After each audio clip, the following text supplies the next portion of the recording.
Aleluya. Es una bendición poder estar aquí con usted y yo le quiero pedir por favor si quiere abrir su Biblia conmigo y lo vamos a hacer en el segundo libro de los Reyes. Segundo libro de los Reyes. Sí. En su capítulo número 4, por favor. Segundo libro de los Reyes, capítulo número 4. Esta mañana yo quiero compartir con usted algo que Dios puso en mi corazón, que debe de ser muy tomado en cuenta por todos nosotros los hombres de Dios, por todos aquellos que hemos entendido lo importante que es la restauración de la paternidad, iniciando entre Dios y nosotros, como lo veíamos ayer. Yo no puedo dar lo que no tengo. Yo no puedo exigir lo que no doy. Yo no puedo esperar cosechar si no he sembrado. Y esto lo tenemos que tener presente. La paternidad no es algo que se da por sí sola. Es decir, se cultiva, se fomenta, estratégicamente se diseña, se hace desarrollarse. No es algo sencillo que se da así de la noche a la mañana. Porque ser un instrumento para traer vida, eso es fácil. Pero ser un director de una vida no es sencillo. Es decir, guiar a mis hijos, guiar mi casa de acuerdo a los propósitos de Dios, esto no es cosa fácil. Pero tampoco es imposible cuando sabemos que Dios está con nosotros y que Él ha hecho una obra en nosotros. Porque hoy de repente estamos tan habituados al hacer que no ponemos énfasis en el ser. Y estamos tan llenos de movimiento, estamos tan llenos de activismo en estos días, en el que pensamos que a Dios lo tenemos contento haciendo algo para Él. Y nos sentimos como predicadores contentos de saber que la agenda está llena, que tenemos mucha actividad y que en la mañana visitamos y que después vamos al templo y después damos cursos, después predicamos, estudiamos y pensamos inconscientemente que esto trae satisfacción al corazón de Dios. Y familia, no es así. Dios no nos llamó a hacer, nos llamó primero a ser, primero a tener una identidad, primero a entender lo que Él quiere para mí y que Él produzca en mí los cambios necesarios para entonces poder hacer la tarea que Él me encomendó. Por eso decía hace un momento, no puedo dar lo que yo no tengo. No puedo esperar que mis hijos me tengan toda la confianza y que yo pueda entrar a ciertas áreas importantes de su vida si antes yo no he aprendido a entrar al corazón del Padre. Si antes yo no he experimentado lo que es el perdón del Padre. Si yo sigo guardando rencor a mi padre material, a mi padre físico, no espere que su hijo lo ame a usted con todo el corazón. Porque la Biblia enseña que todo lo que sembramos, cosechamos. Y de repente hablo con algunos varones que me dicen, es que este hijo no sé por qué salió así, hermano. Este hijo es tremendo, y me hablan unas expresiones de sus hijos como de asombro, de decir no sé de qué planeta me cayó, pero aquí está, es tremendo. Y cuando les hago esta pregunta, pues como que ya no saben responder. Cuando les digo, ¿y cuál era tu actitud a la edad de tu hijo? Ay caramba, como que se les mueve un poquito el tapete y le digo, ¿cómo no conozco a tu papá? Para poderle preguntar cuál era tu comportamiento, cómo trataste a tu padre. Y de repente hay algunos que dicen, hermano, yo no sé, yo no me merezco esto porque yo a mi padre lo traté muy bien. Yo con mi padre fui una persona íntegra, a mi padre siempre lo respeté. Pero entonces usted tiene todos los recursos de Dios para cambiar la actitud en la vida de sus hijos. Tiene que haber evidencias de que Dios ha restaurado nuestro corazón y que la paternidad de Dios en nosotros ha sido diseñada y aplicada de manera visible. Tiene que haber evidencias. Yo no puedo decirle a usted que sé nadar solamente porque tomé un curso de natación. Cuando yo me tiro al agua y no me ahogo y uso una técnica bien diseñada para esto, entonces yo le puedo decir, ya aprendí a nadar. Yo no puedo decir que sé manejar. Bueno, en nuestro país sí se puede, ¿verdad? Yo tengo licencia de manejo y eso garantiza que sé manejar, ¿cierto? No. De repente usted se da cuenta que dice que hay gente que no sabe usar, por ejemplo, sus direccionales, no sabe avisar los movimientos que va a hacer, pero está conduciendo. No sabe manejar, no sabe la técnica, sabe mover un automóvil, pero no lo sabe hacer de la mejor manera. ¿Sí me estoy comunicando? Hoy muchos tienen la bendición de decir yo soy padre, pero lo interesante sería saber cuál está siendo tu función como padre. Porque hoy es muy común para muchos de nosotros tener un aparato celular. Y a decir verdad, los dos botones que más se desgastan de un aparato, pues es el rojo y el verde, ¿verdad? Los que todavía tenemos el colorcito. Y quién sabe qué tantas cosas tiene, no sé ni qué tantas funciones pueda tener el teléfono, pero solamente lo uso para lo que yo lo necesito. Es decir, contesto, hablo y nada más, sin saber que tengo muchísimas otras funciones en él. Hoy muchos nos dijeron, ya eres papá, y dijimos, ay, qué suave, qué bueno, no lo había pensado, pero ya soy papá. No lo tenía planeado, pero ya soy papá. Y ahora viene lo importante: saber qué función o qué estrategias estoy usando para que mi responsabilidad como padre esté dando fruto. ¿Amén o no amén? Quiero hablar de un hombre en la Biblia del que se dice poco, pero que su ejemplo marcó la vida de sus hijos. Que su ejemplo, y dicho sea de paso, pues no fue muy bueno. Su esfuerzo porque sus hijos salieran adelante no se vio muy notorio. Mire lo que dice la Escritura en el primer libro de los Reyes, en el capítulo número 4, versículos, quiero leer con usted del 1 al 7, pero voy a comenzar con el 1. ¿Sí lo tiene? Segundo libro de Reyes, capítulo 4, versículo 1. Dice la Biblia así: una mujer de las mujeres de los hijos ¿de quién? A ver, una mujer de las mujeres de los hijos de los profetas. No era una mujer ignorante. No era una mujer cuando utilizo el término ignorante no me refiero a su conocimiento, me refiero a su relación con Dios. Es decir, venía y comía del servicio de la obra de Dios que sus padres hacían o que su padre hacía. Era una mujer escogida por Dios. ¿Está de acuerdo conmigo? Así lo dice la Biblia. Clamó a Eliseo diciendo: tu siervo, mi marido, ha muerto, y tú sabes que tu siervo era temeroso de Jehová, y ha venido el acreedor para tomarse 2 hijos míos por siervos.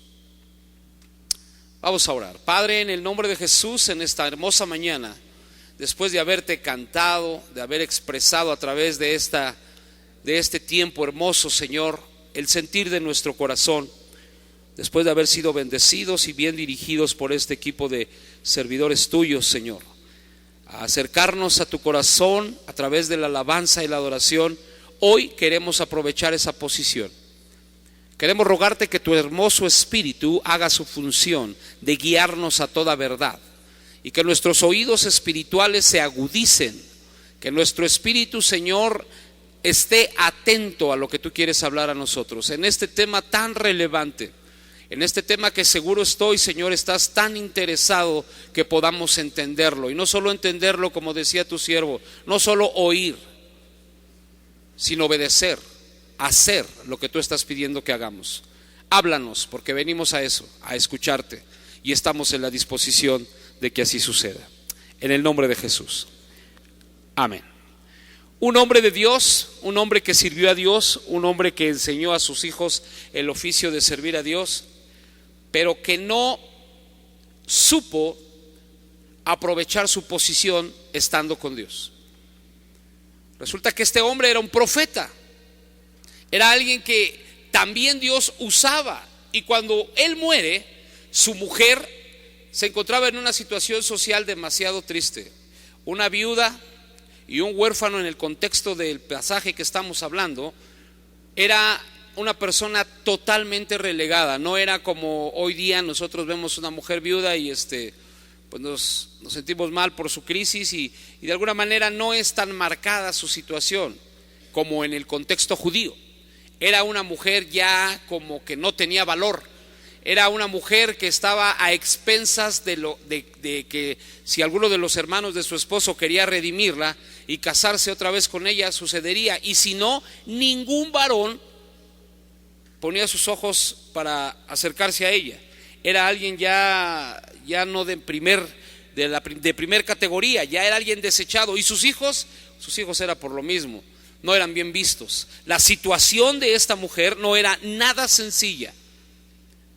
Pero ella reconoció, ella recordó, ella tenía muy presente que el hombre con el que había compartido su vida había sido un hombre que servía a Dios. La Biblia no nos da más referencia de él, solo lo siguiente: no supo planificar la dirección de su familia. Pastor, ¿por qué dice usted esto? Es muy sencillo, porque él murió y dejó a la mujer endrogada. Él murió y dejó a la mujer en problemas. Él murió y dejó su casa en un caos. Los hijos llenos de temor, pues iban a ser tomados para llevárselos como esclavos a cuenta de la deuda. La mujer no iba a tener ahora quien viera por ella al estar sus hijos esclavos y ella quedándose sola, sin un marido, sin alguien que viniera a respaldarla en este tiempo difícil. Entró en una desesperación que no supo qué tenía que hacer, y lo primero que pensó fue ir donde estaba el siervo de Dios para exponerle su necesidad. Qué situación tan triste. Pero miren, nada diferente de lo que está pasando en nuestros días. Tengo aquí una información que conseguí de la fuente de la página del INEGI, hablando de la situación de nuestra nación en cuanto a lo que tiene que ver con hogares disfuncionales, con hogares que concluyen con la anulación de su matrimonio. Y es por demás importante que la consideremos. Por ejemplo, en el 2009 se celebraron 84,302 divorcios en nuestra nación. Vale la pena que sepa que son datos que están documentados. Si a esto le agregamos los que no son documentados, los que gente nada más se separa por separarse, o los que viven separados desde hace muchos años, obviamente esta cantidad se incrementa. 2009, la repito, 84,302 divorcios. Pero un año después, en el 2010, 86,042 divorcios. Y la última estadística que hizo esta dependencia del gobierno en el 2011 nos da un margen de 91,285 divorcios. Estamos hablando de familias que se tronaron, familias que se separaron, familias que se diluyeron, familias que estaban en una situación muy similar a la de esta mujer, o que están en esta situación. Le estoy hablando de datos de hace 2 años. Evidentemente, como usted lo está escuchando, la situación ha ido incrementándose. En las entidades de nuestro país, donde se tiene esta estadística bien marcada, las proporciones del divorcio, por ejemplo, en Baja California, por cada 100 matrimonios hay 24 divorcios. En Chihuahua, por cada 100 matrimonios hay 35 divorcios. En Nuevo León, por cada 100 matrimonios hay 26 divorcios. En Colima, por cada 100 matrimonios también hay 26. En el Distrito Federal, por cada 100 matrimonios hay 72 divorcios. En el contexto en el que usted y yo estamos hablando del Distrito Federal y la zona conurbada. Las entidades de nuestro país con menores índices de divorcio, no lo conocía yo esto, mire, en Guerrero, por cada 100 matrimonios hay 6 divorcios. En Tlaxcala, por cada 100 matrimonios hay 8 divorcios.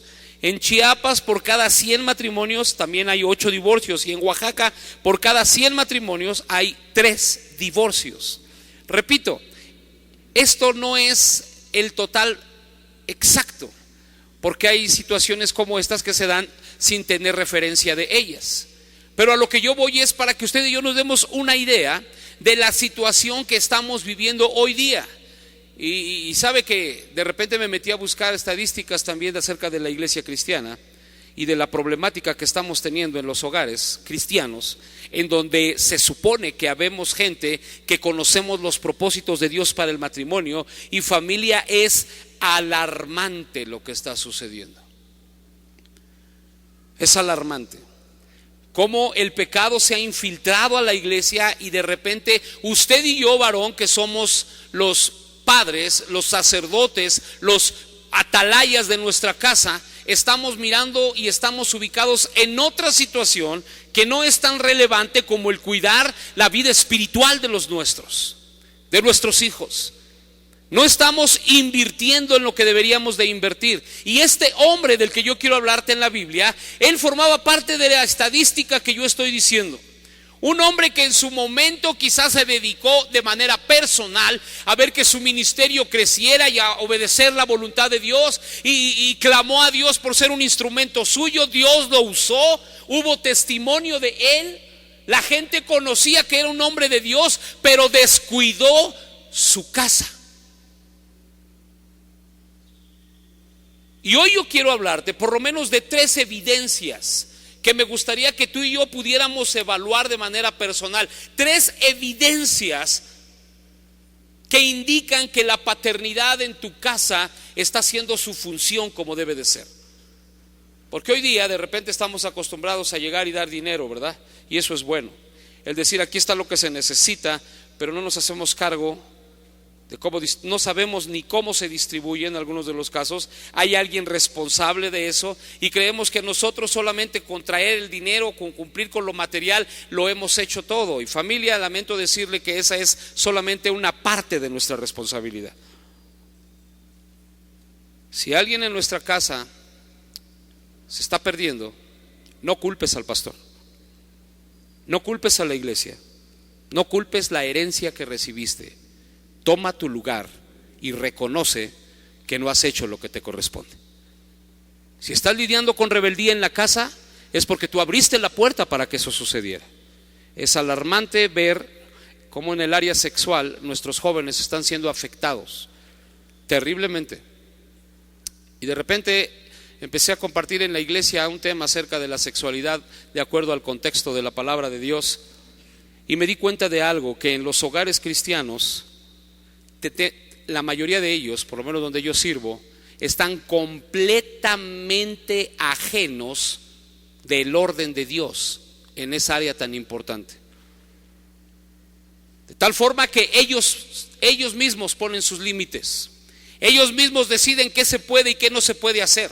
Ellos dicen qué ven y qué no ven. Ellos dicen cómo y cuándo. Ellos dicen qué es placer. Ellos buscan el placer a su manera, y de repente, sin darse cuenta, están abriendo una puerta para que los hijos reciban esa misma influencia. Y cuando tú quieres poner orden, ellos no están dispuestos a que esto suceda.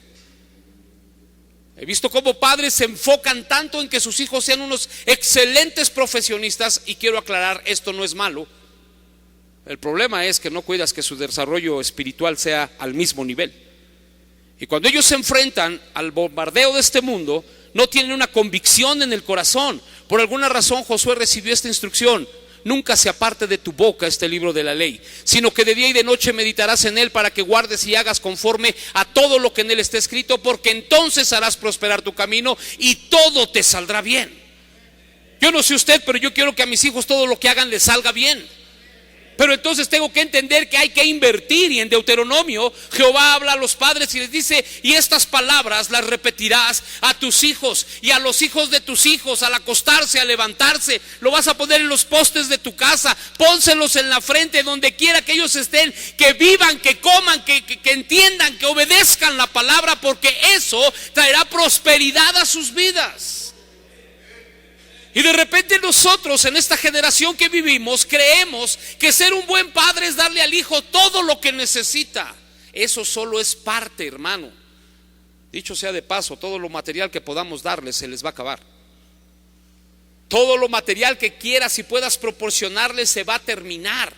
Y en muchos de los casos, cuando lo reciben sin tener valores, esto que les da se convierte en una maldición en lugar de una bendición. Y entonces entramos en la crisis de decir: hermano, pero yo he aguantado con mi esposa, ahí estamos en pruebas y en luchas. Hablaba con un hombre acerca de la importancia del buen trato a nuestras esposas, Y de repente él volteó a mirarla así como muy serio, muy enojado, y le dijo a ella: mujer, ¿eres feliz? Así áspero, duro, se lo preguntó. ¿Eres feliz? Y ella se le queda viendo y voltea a vernos a nosotros y dice: sí, soy feliz. ¿Eres feliz o no eres feliz? Dije: no, pues así sí, cualquiera es feliz, ¿verdad?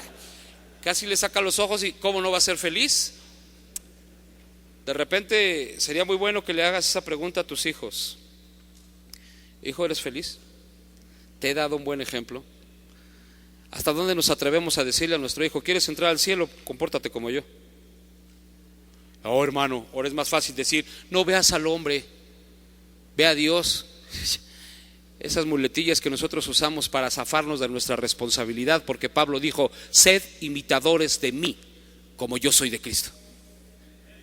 Aunque no digan amén.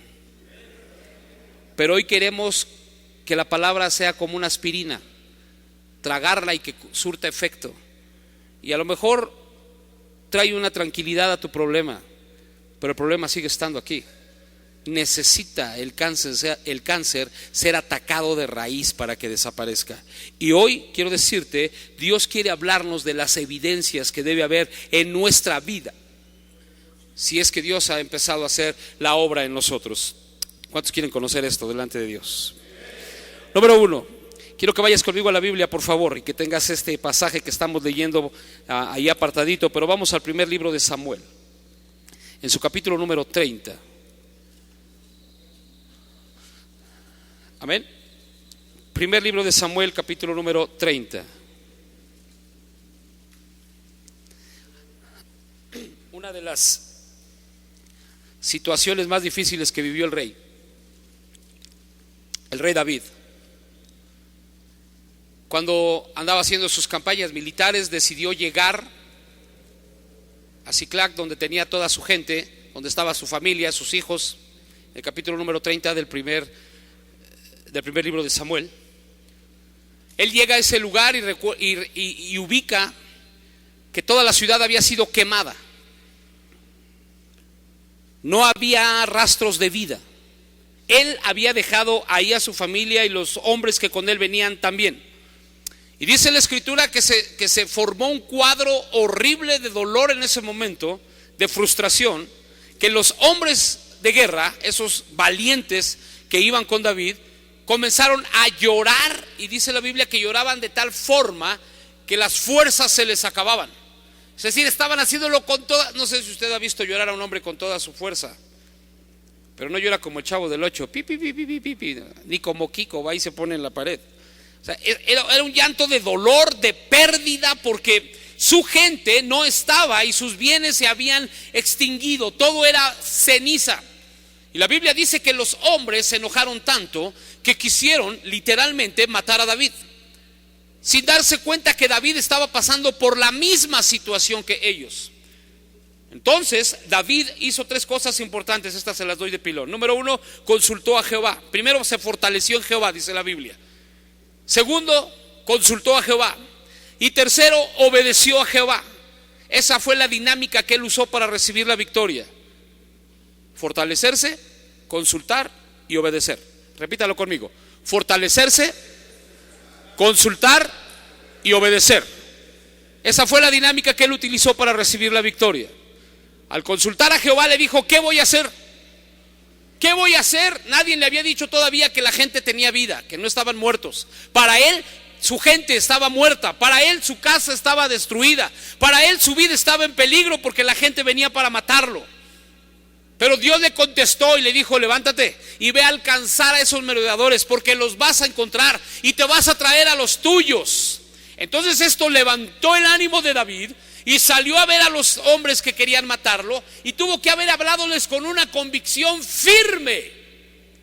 Oye, varón, la firmeza en tu vida y en la mía debe de ser una característica de que si hemos decidido servir a Jehová, que si hemos decidido seguirle, va a ser a costa de nuestra propia vida. No sé si me estoy comunicando, pero Dios no quiere negociar con hombres de doble ánimo. Dios quiere establecer su reino en corazones que le creen y que están aferrados a sus promesas, y que aunque la higuera no florezca, como dijo Habacuc, aunque falte el producto del olivo, aunque la situación esté difícil, yo me alegraré y me gozaré en el Dios de mi salvación. Esa es la clase de hombres que Dios está preparando para esta generación.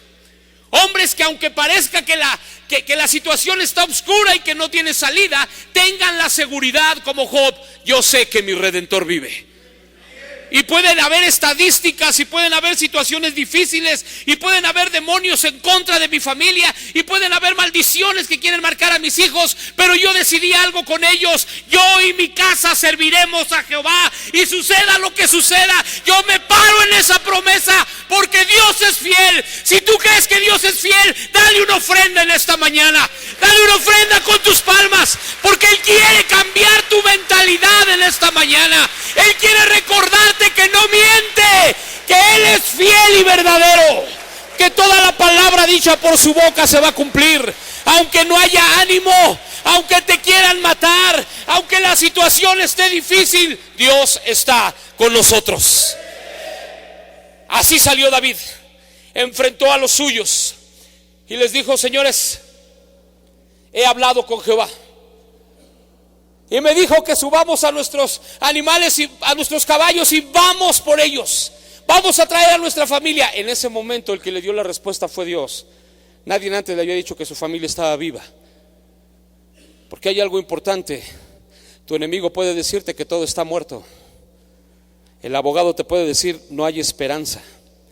El médico te puede decir: es incurable, no hay solución. Pero Dios es el que da la última palabra. Cuando una mujer declaró: solo tengo esta poca de harina y este poco de aceite, preparo algo y nos morimos, ella declaró muerte. Pero el hombre de Dios dijo: no, prepárame primero a mí, porque no vas a morir. Él declaró vida. Así que en esta hora yo te quiero decir: la autoridad que Dios ha puesto en tu boca es para que declares vida. Aunque todo esté oscuro, aunque la situación parezca que no tiene solución, aunque las fuerzas se fueron, aunque los amigos te dejaron, aunque la economía va en decadencia, Dios sigue siendo Dios, y Él no depende de ningún tratado de libre comercio. Él no depende de un presidente cristiano. Él no depende del precio del dólar. Él no depende del petróleo. Él es Rey y Señor por los siglos de los siglos, y Él escogió tu casa, Él escogió a tus hijos, Él escogió a tu esposa, Él escogió tu vida para ser un instrumento de bendición a toda una generación que necesita oír esperanza. David entendió su posición, y aunque había dolor en su corazón, y aunque había zozobra, y aunque había duda, salió y declaró la palabra de Jehová: vamos a alcanzarlos. Y resulta que de los valientes que iban con él, 200 de ellos decidieron no ir. Mira lo que dice el capítulo número 30 el capítulo número 30 del primer libro de Samuel, en el versículo número 6. Y David se angustió mucho porque el pueblo hablaba de apedrearlo, pues todo el pueblo estaba en amargura de alma, cada uno por sus hijos y por sus hijas. Y aquí viene la clave. Mas David, ¿qué dice tu Biblia? Mas David se fortaleció en Jehová. Y él fue y clamó a Jehová. Dice el versículo 8: y David consultó a Jehová. Y Jehová le contesta en el mismo versículo 8, y David consultó a Jehová, y en ese mismo versículo dice: síguelos, porque ciertamente los alcanzarás, y de cierto librarás a los cautivos. Entonces sale David y le dice a su gente: vamos a alcanzarlos, pero 200 de ellos deciden quedarse. Partió pues David, dice el versículo 9, y los, ¿cuántos hombres? 600 hombres que con él estaban, y llegaron al torrente de Besor, donde se quedaron algunos. Y David siguió adelante con 400 hombres, porque se quedaron atrás 200 que, cansados, quiero que repitas la última frase de ese versículo en voz alta. ¿Cansados qué pasó?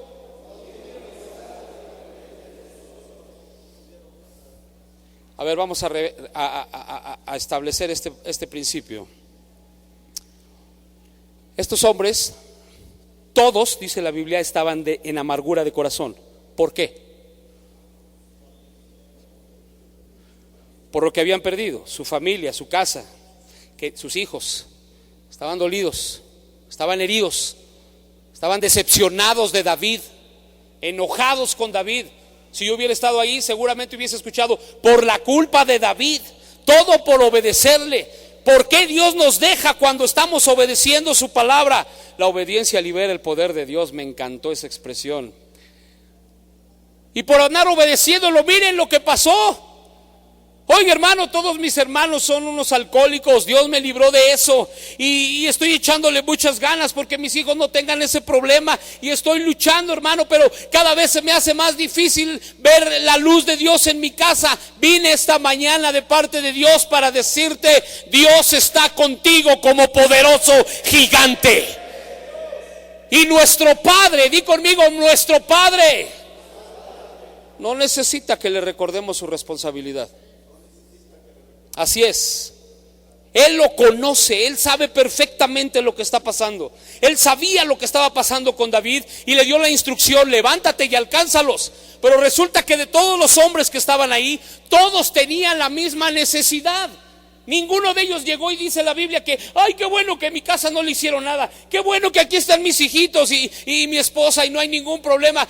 Preocúpense ustedes, yo estoy bien. No, la palabra es literal, dice todos.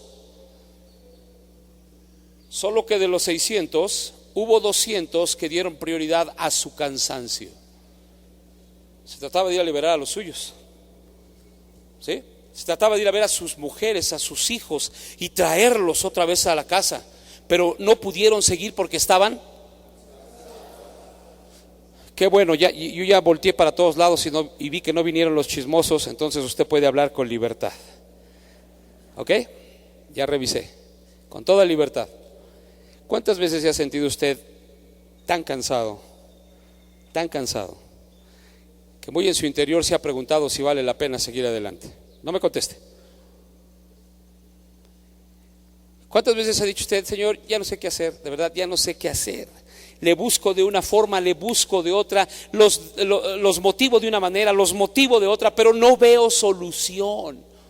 Estoy cansado. Quiero decirte que hoy por la mañana, mientras oraba, Dios me mostró que en esta mañana habría mucha gente con esta actitud: cansados. No solo cansados, pero frustrados, porque han intentado hacerlo de muchas formas. Han querido hacer que las cosas en casa cambien. Han querido que los hijos se ubiquen en lo que ustedes quieren, pero no han visto resultados. Han tenido problemas con su compañera y no han podido llegar a un orden, no han podido llegar a un acuerdo sin gritos, no han podido llegar a hacer las cosas como quisieran hacerlas, y llegó el momento de decir: ya estoy cansado. Y era urgente que vinieras, porque Dios tiene una palabra para ti. Dios permitió que estuvieras aquí porque tiene una palabra específica a tu corazón. Puedes estar cansado. Dios no se espantó por los cansados. Dios conoce cuando el ánimo se ha ido. Dios conoce cuando hay hambre. Dios conoce cuando hay necesidad. Pero familia, ese es el mejor momento para levantar las manos y declarar: yo no puedo, pero tú sí puedes. Yo no tengo, pero tú sí tienes. Yo no sé, pero tú sí sabes. Mi socorro viene de Jehová, que hizo los cielos y la tierra. Y aunque tú no tengas fuerza, la mano poderosa de Dios sigue siendo estable y está dirigida en bendecir tu vida. Aleluya. No sé si me estoy comunicando, pero yo estoy experimentando algo en esta mañana. La presencia de Dios está aquí y Él está decidido a que las características de un hombre restaurado con su paternidad empiecen a ser visibles en tu casa. Esta situación no era sencilla, pero había hombres cansados. Cuando Dios está trabajando en tu vida, hay un orden en las prioridades. Esta es la primera característica. Dios comienza a ordenar tus prioridades y empieza a poner en tu corazón lo que realmente es importante y necesario. surge en ti una necesidad, surge en mí una necesidad de recuperar lo que el enemigo nos quiso robar. Es decir, esa pasividad, esa indiferencia ante lo perdido empieza a diluirse, porque te empiezas a activar en decir: Dios está con nosotros. Y de repente Moisés mandó a 12 espías a reconocer la tierra. Fueron 12 varones, pero de los 12, 10 no entendieron el propósito de Dios. Sus prioridades no estaban ordenadas, su paternidad no estaba bien diseñada, no había sanidad, porque ellos tenían temor, sus prioridades estaban en desorden. Se les olvidó quién les había prometido esa tierra y fueron con sus expectativas humanas. Hoy de repente muchos de nosotros tenemos miedo a iniciar un negocio. Y decimos: pastores, que ya no es como antes, pastores, que hay mucha competencia, pastores, que nos están renteando, pastores, que la situación está bien difícil. Vengo aquí para decirte: tú tienes algo que el mundo no tiene. En tu casa hay luz porque Dios está contigo, y todo lo que emprendas será prosperado en el nombre de Jesús. Y si tu enemigo te robó la visión, hoy quiero decirte: Dios la renueva. Así que emprende lo que querías hacer, porque Dios está contigo. Deja de pensar lo que el mundo te ha dicho de tus hijos. Ordena tus prioridades y entiende que tu economía no depende de una buena decisión que hagas, que tu economía no depende de con quién te asocies o cuándo inviertas o en qué lo hagas. La prosperidad proviene como consecuencia de la obediencia. Y entonces la palabra dice: busca primero el reino de Dios, y todo lo que necesitas va a llegar a tu vida. Pero estos 200 hombres no tenían ordenadas sus prioridades, igual que aquellos 10 que fueron con los 12 espías, y empezaron a llegar con Moisés y le dijeron: Moisés, cálmate, no se puede, la situación está tremenda, son unos gigantescos esos hombres, junto a ellos somos como langostas, y solo malas noticias, y de repente se levanta un tal Caleb y dice: no, señores, no, Dios no nos trajo aquí solamente para ver, Él nos lo prometió, y si Él lo prometió lo va a cumplir. Y aquel que había dicho: yo y mi casa serviremos a Jehová, dijo: no, Dios nos trajo a poseer la tierra. Escúchame, México tiene que ser sano a través de hombres sanos que Dios ha sanado para gloria de su nombre. Nuestra tierra es bendecida, nuestra tierra es próspera, nuestra tierra le pertenece a Cristo. Y si le pertenece a Cristo, nosotros vamos a administrarla porque somos sus hijos. Las prioridades se ordenan cuando está siendo restaurada tu paternidad. Empiezas a invertir en lo eterno y no a desgastarte en las cosas superficiales. Hoy queremos que nuestros hijos sean excelentes profesionistas, aunque no conozcan la Biblia, no importa. Que vayan a estudiar las mejores universidades, que vistan de la mejor forma, que traigan la ropa más cara si es posible, pero no nos preocupa el hecho de que vengan a la congregación y ni Biblia traigan. Queremos que sean hombres de Dios, pero no tenemos la capacidad de decirle: hey, aquí no se trata de que ande usted besando y besando a todo el mundo. Ordénese como un hombre de Dios que es, y compórtese como Dios está esperando. Porque yo cometí muchos errores sin conocer a Cristo, y hoy mi responsabilidad es evitarte que te golpees. Para eso me puso Dios como tu padre. Pero de repente, hermanos, hemos sido demasiado complacientes. Me llegó un varón a decir: ¿cómo ve, pastor?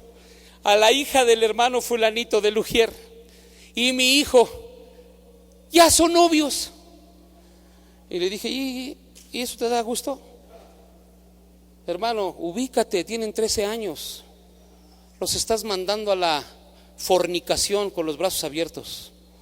No están en edad de tener novios. Yo no quiero hacerle parecer que soy un hombre legalista y que soy extremista. No, solamente que estoy aprendiendo a que hay tiempos para todo, y que el hecho de que nosotros no marcamos los tiempos de repente trae consigo consecuencias que no queremos vivir. Hermano, ¿qué cree que mi niña ya se embarazó? Pues sí, ¿cómo le dabas permiso de andar a las horas que ella quería por la calle? ¿Cómo le permitiste tener una relación de noviazgo con un inconverso? De repente el pueblo de Israel sufrió porque violó un principio. Jehová le dijo a Josué: no hagas alianza con los pueblos de tu alrededor. Vas a entrar a esa tierra, pero no hagas alianza con ellos, porque te voy a bendecir a ti. Muchos de los que me están escuchando han tenido problemas en su economía porque hicieron alianza con gente que no ama a Dios. Y quisiste combinar la bendición de Dios con la maldición del mundo. No funciona. O blanco o negro, no hay de otra. Dios no comparte su gloria con nadie. Pastor, no sé por qué no me va bien. Cada negocio que emprendo tengo problemas en la economía, me defraudan. ¿Con quién estás haciendo alianza? Hay principios en la Biblia. Hermano, no tengo para dar. ¿Por qué no tienes? Porque de lo que tienes le robas a Dios. Son principios en la Biblia. ¿Quién de nosotros ha tomado el tiempo de enseñarle a nuestros hijos lo que es diezmar? De repente me toman a mal algunas personas y no lo entienden, que en la congregación nuestros niños diezman. Y diezman para sostener el ministerio infantil de la iglesia. Los maestros de la escuela dominical y los maestros que atienden a la iglesia infantil tienen que prepararse, tienen que ir a una escuela bíblica y darle a nuestros hijos no entretenimiento, formación bíblica. Pero eso cuesta. Y hoy nuestros niños saben que ellos diezman para sostener a sus maestros de la escuela dominical. Porque al rato yo no quiero tener hombres que porque ya ganan mucho piensan que el diezmo es mucho y mejor se lo gastan. Pero no se preocupe, lo que no le damos a Dios el diablo nos lo quita. Y algo así sucedió con estos 200. Vino el enemigo y se llevó a los suyos, y ellos no tenían a los suyos, pero estaban cansados. Su prioridad era descansar. Y yo creo que le dijeron a David: danos chance, ¿no, David? David pudo haberles dicho como rey: no, señor, levántese y vámonos, órale.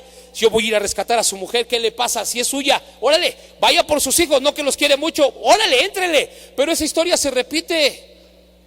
Hoy le decimos al pastor: ay, le encargo que ore por mi hijo, hermano. Una señora en la congregación, de esas que siempre hay, pastor, en las iglesias, siempre que me veía me decía: pastor, ay, le encargo que ore por mi marido, porque es tremendo. Ya me empezaba, casi me describía a Chucky, el muñeco diabólico. Y este hombre, y siempre me pedía oración. Y un día le dije a Dios: Señor, te pido por favor me des una estrategia para atender a esta mujer. Y yo estaba platicando con alguien y ya de repente la veía llegar. Me esperaba para pedirme siempre lo mismo. Y un domingo, a propósito y con toda la intención, atendí a todos los que querían, y a ella le decía: permítame, ya sé para lo que va. Y ya como ya era medio tarde, ya le di oportunidad, se me acercó, me dijo: pastor, ¿cómo está mi pastor? Le dije: bien, hermana. ¿Y usted? ¿Cómo va su marido? Yo le iba a decir cómo está Chucky, ¿no? Pero no.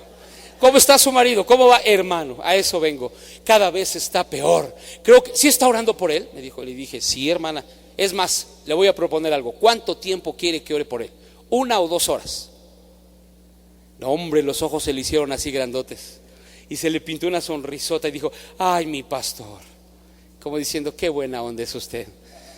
Pues no sé, lo que usted diga. Le dije yo: 2 horas, ¿qué le parece? Sí, mi pastor, ayúdeme. Véngase, mire, son las 2 de la tarde, a las 4 nos levantamos. Véngase, vamos a orar. Que me la jalo al altar. Dijo: ay, hermano, es que tengo que hacer. ¡Qué chistosa! Me pone a orar, pero usted no quiere hacerlo. Hoy hay muchos papás que quieren que la iglesia corrija a sus hijos, que quieren que los maestros tengan la función de ustedes, que el internet eduque a sus hijos, que la televisión les dé tiempo. Señores, ese nos corresponde a nosotros. El tiempo que Dios nos va a demandar que invertimos con nuestros hijos, no lo va usted a poder justificar por mucho trabajo. Perdón, pero muchos de nosotros hemos confundido nuestra responsabilidad financiera en casa con nuestra responsabilidad moral y espiritual, y por eso nuestros hijos están caminando como ovejas sin pastor. Aunque no digan amén. Porque todos estamos en pruebas, todos estamos en luchas, todos estamos teniendo una situación difícil. Alguien me decía: ¿tú crees que la iglesia esté preparada para una persecución? ¿Qué piensa usted? Pues yo creo que la iglesia está siendo perseguida hoy día. A lo mejor estamos esperando ver entrar un soldado con un rifle y tiroteando a la gente, o que entren machetistas aquí a darnos un... No. ¿Qué me dice usted del internet? ¿Qué me dice usted de los pecados ocultos? ¿Qué me dice de la pornografía? Y por alguna razón Dios me pidió que tocara este punto en este momento. Pero muchos de nuestros hijos están teniendo ese tipo de problemas hasta con la masturbación. Y no hay nadie en quien les diga nada. Van a la escuela y les dicen que eso es normal, que eso es una actitud normal en un hombre, que es necesario hacerlo para que estén bien y que sus nervios estén tranquilos. Eso dice los profesionales hoy día. Hoy los intelectuales dicen eso es tan normal. Tienes que tener una mente abierta. Tienes que tener la mente abierta para entender todo lo que está pasando y que esta generación es diferente. Las generaciones pueden ser diferentes, pero la palabra y los principios de Dios son los mismos.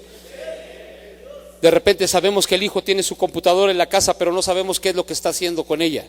¿Cuál es el uso que le da? Porque nuestro discernimiento espiritual está totalmente aniquilado. Porque estamos pensando en cómo podremos ganar más dinero, cómo podemos invertir para pagar esto, qué negocio será el mejor, cómo le haremos para poder cambiar de auto, cómo le haremos para salir de vacaciones. Eso es bueno, pero no es eterno.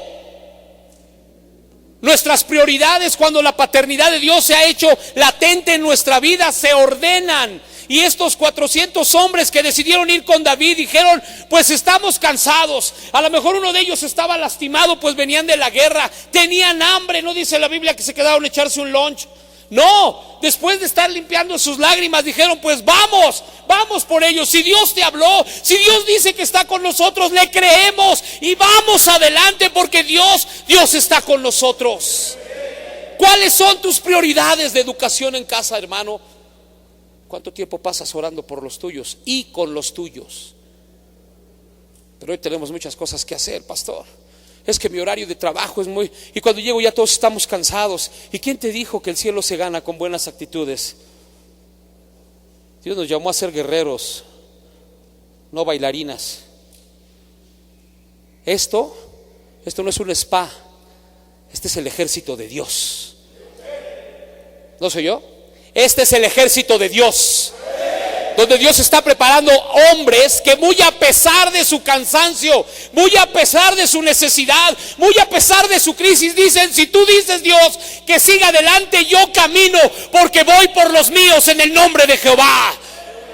Esto le faltó al profeta del que empezamos hablando. Él se dedicó a servir, y no instruyó a los suyos en lo que tenían que hacer. A lo mejor tú eres un excelente servidor en el templo. Te bendigo por ese servicio. Bendigo a todos los morados. Los bendigo porque están sirviendo. Pero te pregunto, ¿cómo están en casa los tuyos? ¿Qué dice tu esposa de tu servicio? ¿No será que si hoy mueres, viene Electra a llevarse todo lo que tienes? ¿Cuántos varones conoces que valen más muertos que vivos? Esto es tremendo, ¿verdad? Pero es tan real. ¿Cómo tienes preparada tu casa? Fíjese que a mí me sucedió algo impresionante, pastor. Bueno, a mi punto de vista me impresionó. Un difunto me invitó a su funeral. Suena medio loco, pero sí. Murió el hermano y de repente llegó su esposa y me dijo: pastor, mi esposo me dijo que cuando muriera le entregara esto. Estaba enfermo, pero no a tal grado. Y de repente abro la carta, abro el sobre, y era una carta que decía: pastor, yo quiero pedirle que en el último momento de mi vida, él se congregaba en otro lugar, usted asista a mi familia en los últimos momentos, y cuando yo esté siendo velado, usted predique la palabra y que les hable evangelísticamente a todos los que llegan. Y dije: este cuate hasta su funeral preparó. Es más, ¿saben qué, hermanos? Hasta la ofrenda la metió en el sobre. Y la esposa decía: ay, hermano, es que este hombre me acostumbró tanto a él que siento que me muero. ¿Qué cree que pasó, hermano? Se fundió un fusible en la casa ahora que estuvimos en el hospital, que él ya estaba en coma. Y yo dije: Dios mío, ¿y ahora qué hago? ¿Cómo lo cambio? Ay, pues de repente me acerqué a donde yo sabía que tenía sus herramientas, y hay una cartulina pegada y dice: en caso de que se te funda un fusible, están en tal lugar y ponlo de esta manera y acá, y si no puedes, llámale al señor tal y te tiene que cobrar tanto. Y dice, como que ya estaba todo listo, hermano. Él era así. Él dejó hasta pagado el lugar donde iba a morir, compró una perpetuidad, dijo qué tipo de servicio quería, y eso me sorprendió. Era un hombre que estaba pensando hacia adelante. Pero nosotros, si hoy morimos, ¿qué dejamos?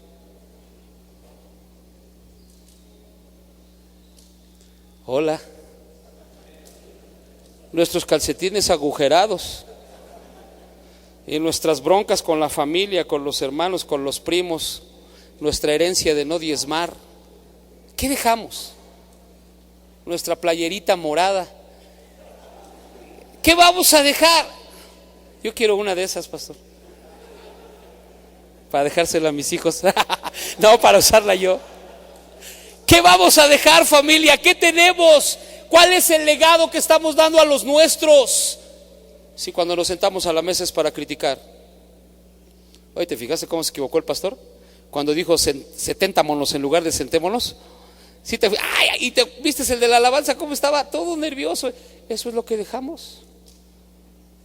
Hijos cansados, que si no vienes tú, ellos no vienen. Varones a los que la esposa casi les revienta un cántaro en la cabeza para que el domingo se levanten a la reunión. Y ella viene, corre cargando las Biblias y los chamacos jaloneándolos, y atrás viene el patriarca con su panza así. Pues no quería venir, pero esta mujer insistió en que viniera, hermano. Di conmigo, ese tiempo se acabó. Yo y mi casa serviremos a Jehová. Vamos a dejar que Dios ordene nuestras prioridades. ¿Estás de acuerdo? Y si Él te dice, mira, estabas invirtiendo mucho en ti, hoy lo vas a invertir en mí. Ay, tengo un tiempecito libre, Señor, me voy a ir a jugar squash con los cuates, o me voy a ir a jugar tenis, o me voy... No, te vas a ir al templo a limpiar. Y vas a enseñar a los tuyos lo que es el orden. Te vas a ir a caminar con tus hijos por el parque. Vas a orar por ellos. Hazte el hábito de llegar a tu casa y besar a los tuyos y decirles lo que les amas, porque cuando ellos ya no están, lamenta su ausencia. Y estos 200, aunque ya no estaban los suyos, amaban más su cansancio y dijeron, nos quedamos. No, nosotros no vamos, David. Y no se agüitó don David. Él dijo, vamos, no importa, vamos, porque Dios nos mandó. Este hombre profeta solo pensó en él, solo trabajó en él, pero no hizo lo que debería de hacer. Yo quisiera hacerte una pregunta mientras buscas una cita y piensas esto que te voy a decir. Primer libro de los Reyes, otra vez en el capítulo número 2. Ahora, quiero hablarte de otro hombre importante en la historia hebrea. Muy importante. Primer libro de Reyes, capítulo 2. Este hombre del que estoy viniendo hablando, David. ¿Ya? ¿Tienes la cita? Ahora permíteme un segundo y ponme atención. Si tú estuvieras frente a mí, que soy un médico, el médico que está llevando tu enfermedad, atendiéndote, y te digo, amigo,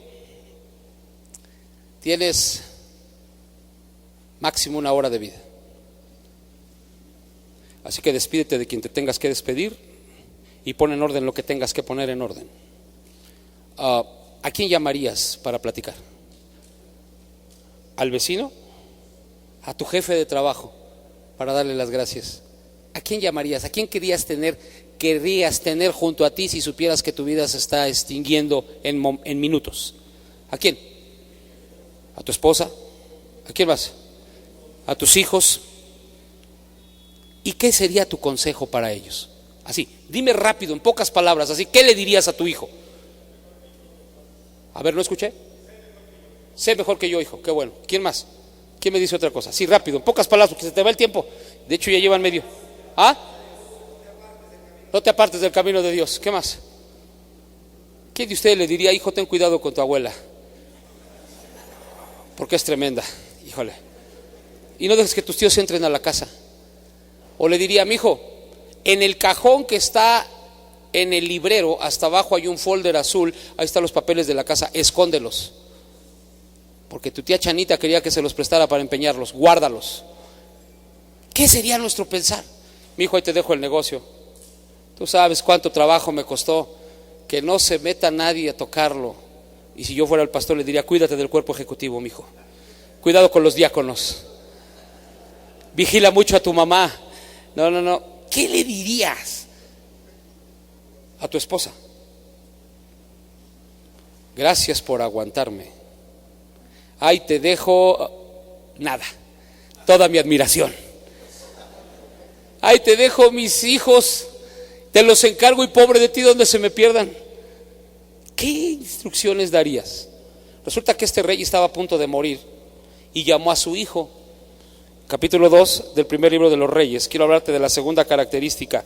Nace un interés por lo eterno.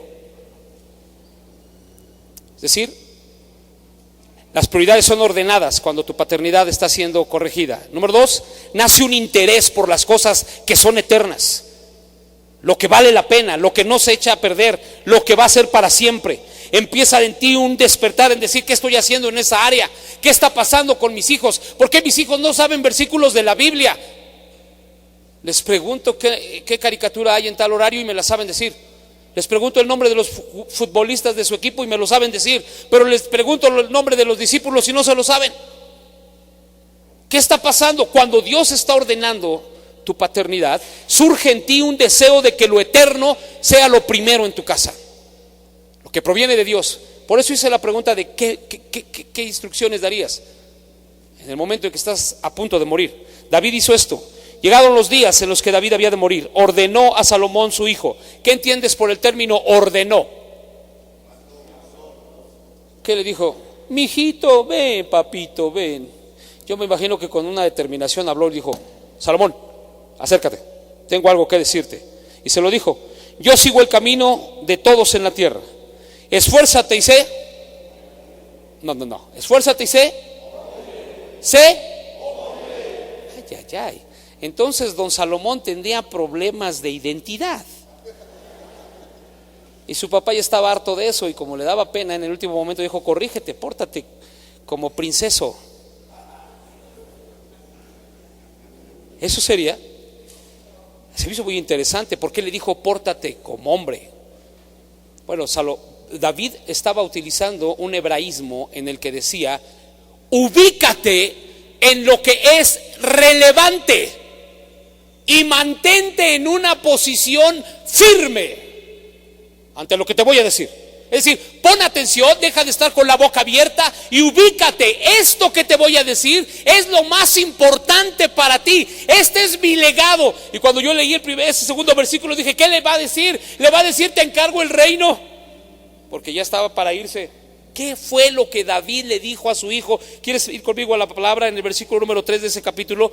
Número 1, hay un verbo ahí: guarda los preceptos de Jehová tu Dios. Número 2, andando en sus caminos y observando sus estatutos y mandamientos y decretos y sus testimonios, de la manera en que está escrito en la ley de Moisés, para que prosperes en todo lo que hagas y todo aquello que emprendas. Para que confirme Jehová la palabra que habló, diciendo: tú, si tus hijos guardan mis caminos, andando delante de mí con verdad de todo su corazón y de toda su alma, jamás, dice Jehová, faltará a ti varón en el trono de Israel. Fíjate qué mensaje tan tremendo de alguien próximo a ser muerto. Le dice a su hijo: pórtate hombre, como hombre. Muestra hombría. Conviértete en un hombre de verdad, no de mentiritas. Que cualquiera te mueve, que cualquier situación te hace cambiar. Ay, pastor, pues yo no quería, pero mis compañeros me dijeron: ¿te pegan? Y pues para demostrarles que no me pegan, pues en el nombre del Señor me le eché. Pues para que no me digan, hermano. Pues es que aquí es así, hermano. Si usted no llega y les da una lanita, pues entonces no se hacen las cosas. Pórtese, hombre. Es más, dile a tu vecino: pórtate, hombre. Como hombre. Firme en lo que has creído. Conoce los mandamientos de Jehová, guárdalos, obedécelos, prepárate en ellos. Y si tú lo haces, entonces vas a ser próspero. Fíjese, la prosperidad viene a consecuencia de la obediencia. Entonces vas a ser prosperado. Cuando hay una hombría restaurada, cuando hay, hermanos, una paternidad restaurada en ti, tu pasión no es que tu hijo sea el mejor profesionista del mundo como prioridad. Tu prioridad es que ame a Dios con todo su corazón y como consecuencia ser un buen profesionista o un buen mercadero o un buen negociante o un buen empresario. Él será bueno en todo lo que haga. ¿Sí me estoy comunicando? La idea es esta, familia, que sepamos cómo es que estoy siendo restaurado. Si a ti no te importa la vida espiritual de tus hijos, amado, necesito decirte con toda claridad que tu paternidad no está cumpliendo su función. Si tú como hijo no estás entendiendo que tienes la responsabilidad de honrar a tu padre como prioridad en tu vida, no estás entendiendo el plan de Dios. No te estás proyectando en los propósitos y destinos que Dios tiene, marcados para ti. Y te estás comportando como esos 200. Estoy cansado y tengo que descansar, no puedo hacer más nada. Ya no puedo seguir adelante, pastor, es que esto es así, siempre ha sido así. Yo entiendo a mi hijo, hermano, es que mi hijo solo ha visto malos ejemplos, sí, pero Dios no te ha dado a ti ningún mal ejemplo. He hablado con hombres que les digo, ustedes han perdido la actitud del enamoramiento y de repente con sus mujeres son ásperos, duros. Ay, hermano, ya sabe que la amo, si no, no la mantuviera. Y la hermana se rompe, ay, es que nunca me dice. Pues dígaselo, yo no necesito decírselo, ella conoce mi corazón, hermano. Ella sabe que soy un hombre de palabra y si estoy aquí es porque la amo. Sí, pero es parte de tu hombría el saber tratar a la mujer con la que vives, la que ha arriesgado su vida para darte hijos. Es parte de tu hombría el saber que ella también necesita saberse amada, necesita saberse respetada. Yo cuando saludo los matrimonios de la iglesia no le pregunto a él cómo estás, porque nunca me ha dicho un varón mal. Siempre, bien, todo bien. A quien le pregunto es a ella, ¿cómo está? Hermano, ya empezamos con problemas, ¿verdad? Porque de repente entre nosotros nos saludamos y ¿cómo estás, hermano? Bien, brother, muy bien. Aunque la casa esté cayendo en cachos, todo está bien. Pero vas con la esposa, hermana, ¡ay, pastor! Pero si tu esposo, mi esposo, ay, Señor Jesús, entonces estoy hablando con un actor que no tiene paternidad, porque quiere aparentar lo que no es. Pero te tengo una noticia, el Espíritu Santo conoce quién eres. Ese amén como que fue muy forzado, lo voy a repetir. El Espíritu Santo conoce quién eres. Y si Él lo conoce, no le juguemos al enmascarado. Vamos a entender que Él nos está hablando porque sabe cuál es nuestra necesidad. Necesitas tener amor por lo eterno, invertir en el reino. Qué bueno que estés soñando con tener hijos profesionistas, te bendigo. Eso habla bien de ti. Qué bueno que eres un hombre responsable que cumple con tus actividades financieras, te bendigo. Pero no es todo. Tienes que invertir en lo eterno. Tienes que saber que si tu hijo tiene el deseo de servir a Dios, apóyalo hasta donde más puedas. Si es necesario, quédate sin comer, pero que él no se quede con las ganas de servir a su Dios. Pero hoy todos alrevesados, de repente, oye, hermano, ¿por qué no vino su hijo a la reunión? Lo castigué, hermano.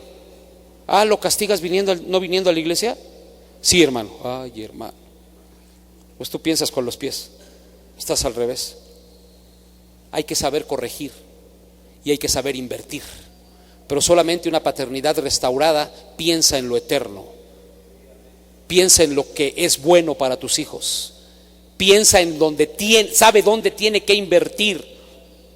Y resulta que David le dijo a su hijo, pórtate como hombre, porque ahora vienen los tiempos buenos y para que tú seas prosperado necesitas conocer la palabra. Y regresamos para terminar en el segundo libro de los Reyes, otra vez en el capítulo número 4. Una paternidad restaurada no solo es aquella, o no se evidencia, no tiene como evidencia solamente el hecho de que sus prioridades en la vida están ordenadas. El que nace un amor por lo eterno, un interés por lo eterno, pero también es que ponemos énfasis en el legado que vamos a dejar a los nuestros. Hay un marcado énfasis. De repente leí una entrevista que le hicieron al señor Emilio Azcárraga y le dijeron, ¿no tienes temor de encontrarte entre los 5? Ya tiene tiempo esa edición que yo leí, no sé cuál sea la situación actual, pero en aquel entonces le dijeron, ¿no tienes temor de saber que eres uno de los 5 hombres más ricos del mundo a la edad que tienes? Y él respondió, le dijo a quien lo estaba entrevistando en esa revista, le dijo, tú y yo tenemos más o menos la edad, Pero hay una diferencia. Mientras que tú comías en tu casa y contaban los goles de la selección o contaban los chismes de las vecinas, en mi casa era hablar de cómo había amanecido el dólar. En mi casa era hablar de inversiones en la Bolsa Mexicana de Valores. En mi casa era hablar de economía y no tenía opción. O sea, yo no podría hablar de las comedias ni de las caricaturas. Yo tenía que saber lo que mi papá quería que supiera. Y mi papá siempre me marcó y me dijo: tú naciste para ser rey. Y como rey te tienes que preparar para lo que vas a hacer. Yo le pregunto, ¿para qué nacieron nuestros hijos? ¿Cómo visualiza usted a sus hijos? Pues yo, hermano, con toda la humildad de mi corazón, me visualizo a mi hijo siendo gerente de una plantilla de mototaxis de la colonia. Y no quiero decir que eso sea malo. Este trabajo es digno y es bueno, entre tanto se haga honradamente, y Dios lo bendice. Pero hablo de la visión, hablo de lo que proyectamos para los nuestros. Ninguno de nosotros está pensando en tener un hijo que ande embarazando chamacas por donde sea, tener 15 nietos a la vez. ¿Qué no quiere estudiar? Un nini. ¿Quién está soñando con tener? Ay, sueño con tener un hijo así, que sea rebelde, que me grite groserías, que venda las cosas de la casa, que maltrate a su mamá, que golpee a sus hermanas, que sea un parrandero. ¿Quién ha soñado en eso? Solo que está enfermo de su cabeza. No, por el contrario, soñamos con tener hijos bendecidos, ilustres, que sean bendición también, que sean instrumentos de Dios, que sean felices, que sirvan a Dios. ¿O alguien tiene otro concepto? ¿No queremos eso, hermano? Yo lo quiero. Pero la pregunta es, ¿cuánto estoy invirtiendo para que esto se dé? No sé si le ha pasado que de repente el día está bien nublado y a usted le toca estar en casa y está hasta lloviendo, y se acerca a su niño y le dice: papá, no quiero ir a la escuela, tengo mucho sueño y mucho frío. Híjole, le pegan en el callo y dice usted: pobrecito de mi hijo. Ay, y ve usted su cobija y lo ve a él así con su pijama y: dile a mi mamá que no vaya, porque la mamá ya está grito y grito desde abajo: apúrate que se hace tarde, y ya vente, y ya te hice el licuado y rápido. Y el niño: papá. Y esto usted en una crisis de decir: bueno, ¿qué hago? Pues que se quede, pobrecito. Papá, es que tengo mucho. Ay, no lo lleves hoy al niño. Y ahí vamos, mira, pobrecito de mí. Y al día de mañana ya el pobrecito no quiere hacer nada, porque no le enseñamos lo que es la responsabilidad. Y sería bueno preguntar: ¿qué hacemos nosotros en la cama mientras la mujer está haciendo el desayuno? Hola. Familia, si yo quiero tener hijos que sirvan a Dios, tengo que no solo darles ejemplo, sino instruirlos en el servicio. Fíjate bien, este hombre que murió siendo un hombre de Dios, reconocido como un hombre de Dios entre los profetas, dejó a su mujer endeudada, como ya lo mencionamos, sin recursos. Y ella fue con el profeta para decirle: necesito que hagas algo por mí. Y él dijo: pues, ¿qué voy a hacer por ti, mujer? ¿Qué voy a hacer por ti? Y después le dijo: bueno, dime, ¿qué tienes en tu casa? Qué interesante que los milagros surgen en la casa, con lo que hay en la casa. Esto quiere decir que lo que Dios va a hacer contigo, no esperes que venga un cheque de otro continente, en donde de la noche a la mañana, wow, alguien que no te conocía te mandó un cheque por equivocación o porque así lo sintió de Dios y eres millonario. Espérate, eso solo sale en Televisa, en sus novelas. Aquí lo que Dios bendice es lo que tú haces, y si lo haces en sus propósitos, por cierto. Familia, es el tiempo de entender: Dios quiere prosperar tu casa. No me entendió. Dios quiere prosperar tu casa. Y no estoy hablando de economía solamente, estoy hablando de comunión, estoy hablando de tiempos con Dios. Cuando la paternidad ha sido restaurada en ti, tú aprendes a dejar un legado. Esta mujer no tenía más que un poquito de aceite en su casa y era todo. Entonces el profeta, el hombre de Dios, le dice: mira, vamos a hacer lo siguiente. Pon atención, mujer. Ve a buscar vasijas con la gente que conoces. Pero le da una instrucción. Le dijo: no pocas. ¿Quién puso el límite? ¿El profeta? ¿Los hijos? ¿Dios? La mujer. Si la mujer metía 3 vasijas, ¿cuántas vasijas se iban a llenar? Si la mujer metía 1000 vasijas, ¿cuántas vasijas se iban a llenar? Pero aquí se iba a ver la influencia del que ya no estaba presente. Y de repente le dice: ve y búscalas, ve con tus hijos. Y aquellos dirían: ay, Dios mío, pues en lugar de ser esclavos, pues vamos a pedir vasijas. A los 2 los integró, a los 2 los puso a trabajar, los 2 participaron en el milagro. Pero hubo uno de ellos que dijo: mamá, ya no hay. Creo que ese se parecía a su papá, porque el otro a lo mejor seguía buscando. Y si este hubiera dicho: voy por más, ¿qué hubiera pasado? Y si llegaba y decía: quiero más, voy por otras más, y ahorita regreso y voy por... no iban a acabar, hermano. Pero hubo uno con la influencia del padre que dijo: ya no hay. Y al decir eso, se acabó el aceite. ¿Cómo reaccionan tus hijos en el momento de la necesidad? ¿Qué dicen? Papá, llévate mi Xbox al monte de Piedad, de donde vendrá nuestro socorro. Mamá, pues pídele a mi abuelito. ¿A dónde corren tus hijos cuando viene el tiempo de la crisis? ¿Qué te ven hacer cuando la escasez llega a la casa? Gritarte, ponerte como ogro, molesto. Es que ustedes no entienden toda la presión que yo tengo encima. Porque quieres, papá. Porque hay alguien que suple toda tu necesidad. Ay, es que ustedes no saben lo que es andar en la calle y manejando y con estos locos de los camiones y con la situación tan difícil y los asaltos y cuidándome de todo el mundo y un jefe que parece ogro y quieren que yo venga muy contento y muy sonriente. Papá, pues ¿qué hay en tu corazón? Porque la Biblia me dice que de la abundancia del corazón habla la boca. Y si tú vives lleno de presiones, porque vives lejos de vivir en la comunión con el Padre. Y eso le estamos heredando a los hijos. No tienes, pide prestado. No tienes, pues ay, no sé qué vamos a hacer. Aprenda a decirle a sus hijos esto: lo que tenemos nos lo dio Dios.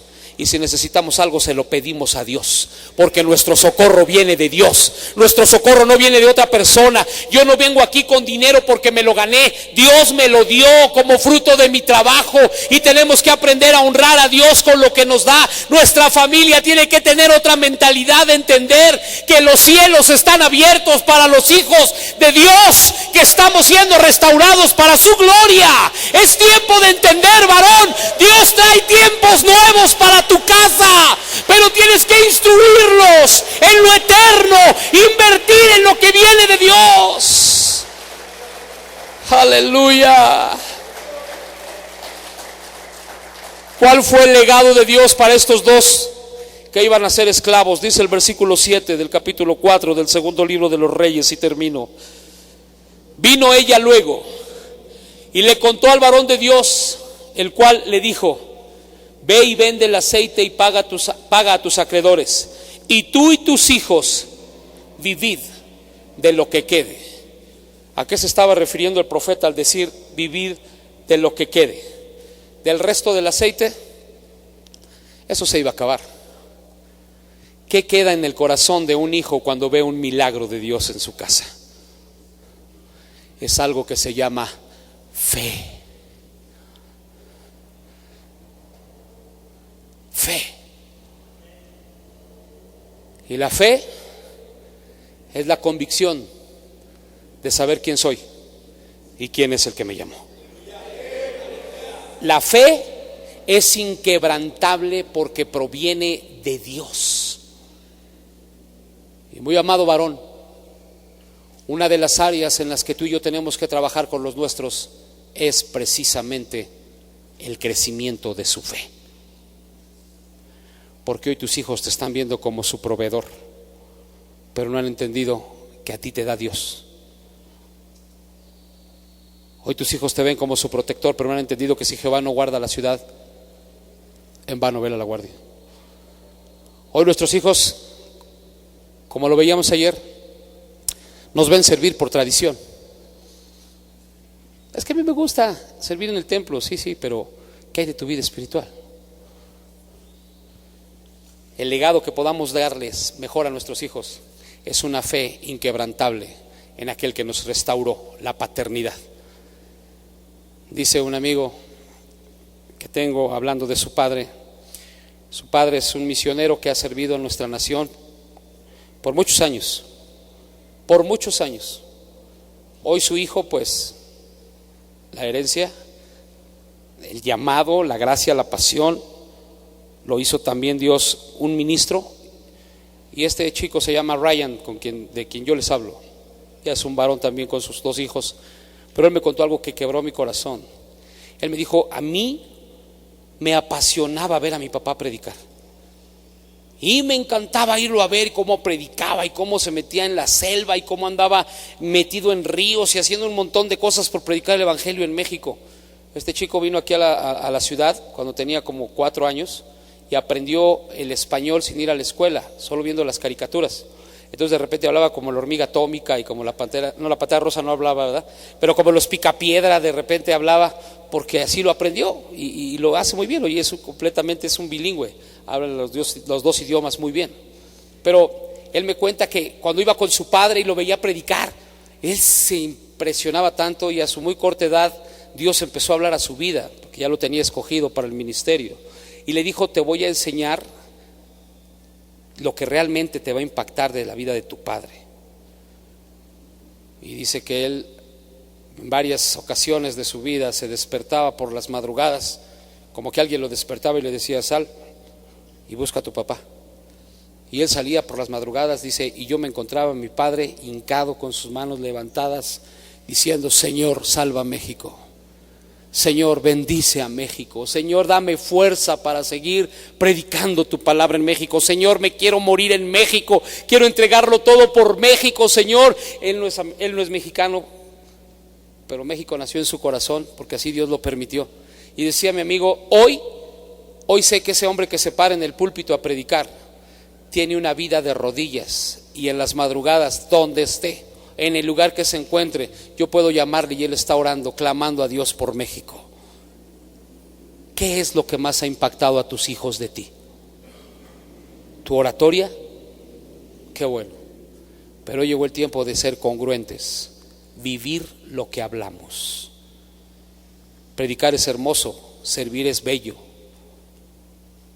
pero vivir como hombres de integridad, restaurados, eso es lo que Dios está demandando de nosotros en esta generación. Póngase de pie conmigo, por favor.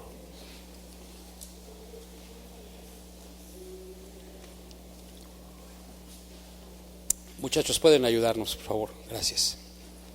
Dios los bendiga. Amado, meternos en los propósitos de Dios es lo mejor que podemos hacer en este tiempo.